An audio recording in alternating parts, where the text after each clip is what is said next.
Back. కొన్ని రోజుల క్రితం చిన్నగా మొదలైన ఈ ఉద్యమం ఇప్పుడు చాప కింద నీరులా విస్తరిస్తోంది. ఒక వివాదంతో స్టార్ట్ అయిన ఈ నినాదానికి ఇప్పుడు రాజకీయ రంగు అంటుకుంది. అసలు మార్వాడీలపై ఎందుకంత వ్యతిరేకత?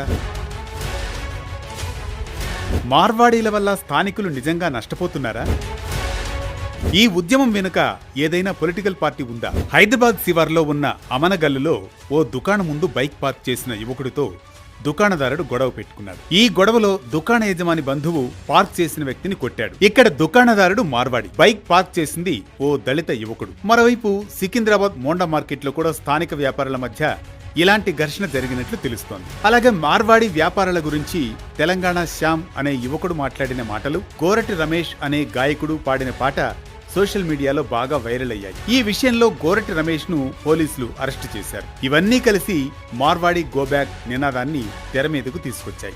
భారతదేశంలో మార్వాడీలంటేనే బిజినెస్ అనేంతగా వాళ్లు పాపులర్ అయ్యారు. నిజాం హయాంలోనే హైదరాబాద్ లో వ్యాపారాలు విస్తరించిన మార్వాడీలు కిరాణా, బంగారం, రియల్ ఎస్టేట్, ఆహార వ్యాపారాలలో సక్సెస్ అయ్యారు. 1948లో హైదరాబాద్ రాష్ట్రం భారతదేశంలో విలీనమైన తర్వాత మార్వాడీలు తెలంగాణలోని గ్రామీణ, పట్టణ ప్రాంతాల్లో తమ వ్యాపారాలను విస్తరించారు. వ్యాపార నైపుణ్యం, నెట్వర్క్ ఎక్కువగా ఉండడం వంటివి వారికి కలిసొచ్చాయి. హైదరాబాద్లోని బేగం బజార్, కోఠి, సికింద్రాబాద్ వంటి ప్రాంతాలలో మార్వాడీల హోల్సేల్, రిటైల్ షాపులు ప్రధాన వాణిజ్య కేంద్రాలుగా ఉన్నాయి. అయితే ఈ ఆర్థిక ఆధిపత్యం స్థానిక వ్యాపారుల్లో అసంతృప్తిని కలిగించింది. మార్వాడి హోల్సేల్ వ్యాపారులు స్థానిక దుకాణదారులకు వస్తువులను ఎక్కువ ధరలకు అమ్ముతున్నారనే ఆరోపణలు ఉన్నాయి. కిరాణా షాపు ఇది మేము ఆశీర్వాద్ పిండి కంపెనీ వాళ్ళ దగ్గర తీసుకొని 63 పడుతుంది, 65 అమ్ముతాం. వాళ్ళు 60 రూపాయలు అమ్ముతారు. రేటుకెళ్ళి తెచ్చి అమ్ముతారా మాకు అర్థం అవ్వట్లేదు. మార్వాడు వాళ్ళు మనకంటే 10 రూపాయలు తక్కువ అంటారు. రేటుకెళ్ళి అమ్ముతారో అర్థమవుతలేదు. మనమే మార్కెట్ రేట్ బట్టి తెచ్చి అమ్ముతాం. అది సమస్య. 28 పడుతుంది, 35 అంటాం, 32, 33 వేస్తాం.